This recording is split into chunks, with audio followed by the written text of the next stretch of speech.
बात अर्ज करता हूँ आखिरी रिवायत पढ़ने से पहले। हजरत ज़करिया अलैहिस्सलाम अल्लाह के पैगंबर, इमाम गजाली रहमतुल्लाह अलैह ने इसको लिखा है मुकाशिफतुल कुलूब के अंदर।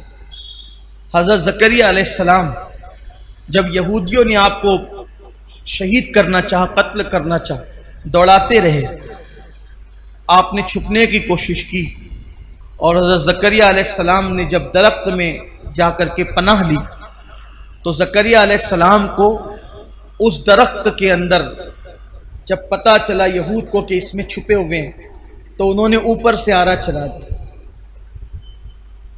जब आरा चलाया तो सर पे जब आरा सर पे, सोचिए जरा, सर के बाल कोई खींच ले तो क्या कैफियत होती है। आरा जब चलने लगा तो हज़रत ज़करिया अलैहिस्सलाम ने आह की, इरशाद हुआ, ज़करिया अगर तुमने दोबारा आह की आवाज निकाली तो अपने महबूबों की फहरिस्त से तुम्हारा नाम निकाल दिया जाए।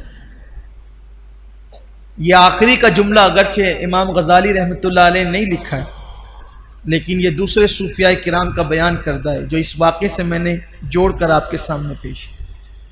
आप गौर फरमाएं, हजरत अय्यूब अलैहिस्सलाम बीमारी में जो मुब्तला हुए हैं, आपको पता है, सब साथ छोड़ गए। अय्यूब अलैहिस्सलाम इतने बीमार, कभी शिकायत नहीं। हजरत याहया अलैहिस्सलाम को दर्दनाक अंदाज में शहीद किया गया। खुद हमारे आका सल्लल्लाहु अलैहि वसल्लम को ताइफ की वादियों में जो कुछ किया गया, ये सब चीज़ें हमारे लिए दर्स इबरत है, उसवे हसना है। जब मुसीबत आए सब्र करो, बहुत मजबूत सब्र, क्योंकि सब्र में हिकमत ये है, मुसीबत आती है तो उसमें हिकमत यह है कि कोई ना कोई बड़ी तकलीफ से, बड़ी मुसीबत से हमें बचाया जाता। छोटी तकलीफ, छोटी मुसीबत देकर हमें बड़ी मुश्किलात से और बड़ी मुसीबतों से बचाया जाता। एक मर्तबा हजरत लुकमान हकीम ने अपने बेटे से कहा, मेरे बेटे, जब भी कोई अल्लाह की तरफ से मुसीबत आए तो समझना कि इसमें अल्लाह की कोई ना कोई हिकमत है और इसमें अपना ही फायदा है।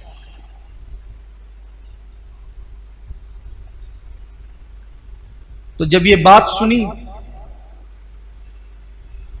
हजरत लुकमान हकीम के बेटे ने, तो कहने लगे, अब्बा मुझे ये बात बिल्कुल समझ में नहीं आती है कि आखिर मुसीबत में क्या हिकमत हो सकती है।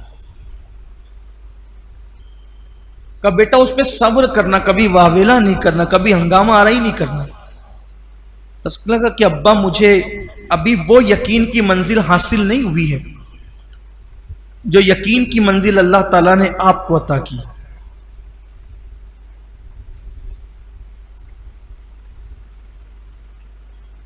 तो हज़रत लुकमान हकीम ने फरमाया, ठीक है बेटा, कोई बात नहीं, अगर ऐसी बात है तो हमारे दौर में एक नबी रहते हैं, तो हम उस नबी के पास चलते हैं और उनसे मुलाकात करते हैं। जब तू उनकी सोहबत में बैठेगा तो तुझे भी वो यकीन नसीब हो जाएगा जो यकीन अल्लाह ताला ने मुझे अता फरमाया। बेटे से कहा, बेटे ने तैयारी की। तो हजरत लुकमान हकीम जो है अपने बेटे को साथ लेकर उस नबी की तरफ रवाना हो गए।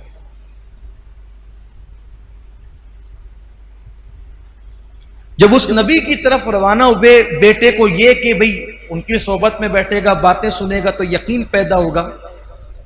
एक खच्चर साथ लिया बेटे के लिए, खच्चर अपने लिए साथ लिया, खाना साथ लिया, पानी साथ लिया, लेकर के चले। चूंकि वो नबी उस दौर के दूर रहते थे तो ये लोग जब रास्ता चले तो पानी भी खत्म हो गया, खाना भी खत्म हो गया। अब खाना पानी खत्म होने के बाद फिर भूख बढ़ी, फिर प्यास बढ़ी, दोपहर की चिलचिलाती धूप।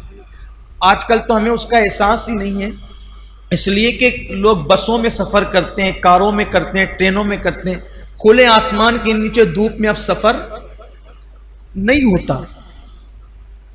वो खुले आसमान के नीचे सफ़र की लज्जत हमें नहीं पता है। बड़ी बड़ी शदीद धूप, गर्मियों का मौसम, तो पानी की शिद्दत प्यास की शिद्दत की वजह जब पानी नहीं मिला तो खच्चर जो थे वो कांपने लग गए और बैठ गए। और इन दोनों का हाल भी ये हुआ कि ये खच्चरों से उतरने पे मजबूर हो गए, लेकिन शौक नबी की जियारत का इतना था कि बेटे का हाथ पकड़ करके लुकमान हकीम पैदल ही चलने लगे। पैदल चलते चलते एक बस्ती नजर आई और बस्ती का एक साहिबान नजर आया। जब वो साहिबान बस्ती का देखा और बस्ती पे नजर पड़ी, बेटे ने कहा अब्बा देखो वो बस्ती है, वहां पानी मिल जाएगा। लुकमान हकीम ने कहा मैं भी बस्ती देख रहा हूं। दोनों को उम्मीद की किरण नजर आई। नबी से मिलना तो दूर रहा, सफर बीच में अटक गए। जब बस्ती दिखी, उम्मीद की किरण जागी। बाप ने बेटे का हाथ पकड़ा, जैसे ही बस्ती पे नजर थी आगे चल रहे थे। एक जानवर की हड्डी जंगल के अंदर पड़ी हुई थी, उस हड्डी पर जोरदार पैर बच्चे का पड़ा तो वो हड्डी पैर में ऐसी चुभी कि अंदर से घुसकर ऊपर को बाहर निकल गई। बेटे ने चीख मारी, चीख मार के बेहोश होकर जमीन पे गिर पड़ा। हजरत लुकमान हकीम प्यासे बेटे की ये कैफियत देखकर परेशान हुए और परेशानी के आलम में सोचते थे कैसे निकालूं कैसे निकालूं। तो लुकमान हकीम ने अपने दांत से उस हड्डी को खींच के निकाला, खून की फुहार निकल पड़ी। अपने अमामे का कपड़ा फाड़ा, उससे पट्टी बांधी। पट्टी बांधने के बाद बहुत खून बह गया तो बेटे को गोद में लेकर बैठे थे और बेटे की प्यास याद करके आंख में आंसू आ गए। गरम गरम आंसू बेटे के चेहरे पे पड़े। उसने आंखें खोल दी, बाप को रोते हुए देखा तो पूछा अब्बा आप तो कह रहे थे कि मुसीबत में आजमाइश में सब्र करना चाहिए, आप क्यों रोने लगे? कहा बेटा ये चुपके चुपके के आंसू, खामोश आंसू, ये शिकायत नहीं होते, बल्कि ये जो बाप के दिल में जो बेटे की मोहब्बत है, क्योंकि अल्लाह ने फितरी तौर पे बाप के दिल में बेटे की मोहब्बत पैदा की है, तो बेटे की मोहब्बत मुझे रुला रही है, मैं शिकायतन नहीं रो रहा हूं बस। फिर बेटे ने सवाल किया अब्बा आप तो कह रहे थे कि हर मुश्किल में हर मुसीबत में तुम्हारे लिए भलाई है, कोई भी मुसीबत आएगी तुम्हारे लिए भलाई है। अब्बा ये क्या हुआ? नबी से मिलने चले थे, खच्चर भी बीमार पड़ गए, पैदल जा रहे थे, हड्डी चुभ गई, जख्मी कर दिया। आप कहते थे मुसीबत में भलाई है, इतनी मुसीबतें चली आई कोई भलाई नजर नहीं आती। बाप बेटे में ये बात हो रही थी। एक चितकबरे घोड़े पे बैठकर एक नूरानी शक्ल वाला आया और आने के बाद उसने बताया कि अच्छा हुआ तुम उस बस्ती में नहीं आए। जब उसने कहा उस बस्ती में नहीं आए तो लुकमान हकीम ने और उनके बेटे ने देखा अब तो वहां कोई बस्ती नहीं थी। करे वहां तो बस्ती थी। कहा हाँ अल्लाह ने हमें हुक्म दिया था कि उस बस्ती को पलट दो। उस बस्ती में गुनाह ज्यादा थे, बस्ती के लोगों को जमीन में धंसा कर बस्ती को पलटने का हुक्म दिया गया था और मैं फरिश्तों को लेकर के उतरा था कि धंसा के बस्ती को पलट दूं। लेकिन जिस वक्त तुम मुझे आते हुए नजर आए तो मैंने अल्लाह से कहा अल्लाह ये तो लुकमान और उसका बेटा ये तो नेक लोग हैं, ये बस्ती में पानी के लिए आ रहे हैं, मौला इनको रोक दे।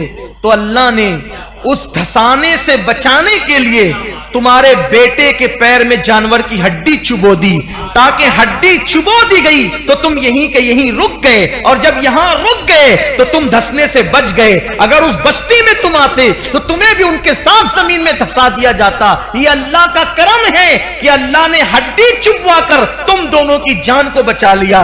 तब बाप ने बेटे की तरफ देखा, बेटा देखा मैं न कहता था कि हर मुसीबत और आजमाइश में अपनी भलाई है, हमें चाहे बाद में पता चले, हमें चाहे ना पता चले, लेकिन हर मुसीबत में अपनी भलाई है। कोई मुसीबत आ जाए, एक्सीडेंट अल्लाह ना करे हो जाए और पैर टूट जाए, हाथ टूट जाए, खोपड़ी को नुकसान हो जाए, जिस्म को नुकसान हो जाए, माल को नुकसान हो जाए, अल्लाह की शिकायत नहीं करना, अल्लाह तेरा शुक्र है। आप कहेंगे मर जाए तो मैं कहूंगा तो भी कहना अल्लाह तेरा शुक्र है। हो सकता है अल्लाह ना करे आगे चलकर काफिर हो जाता, आगे चलकर के मुशरिक हो जाता, आगे चल के गुमराह हो जाता। अरे ईमान पर गया इससे बड़ी बात क्या है। इसलिए मौत भी ईमान पर आए तो ये शिकवे का मकाम नहीं है, ये जो है वो शिकायत का मकाम नहीं है। तो उसके बाद फिर वो जिब्रील अमीन ने अपना हाथ उसके पैर पे मस किया, उसका पैर फौरन अच्छा हो गया।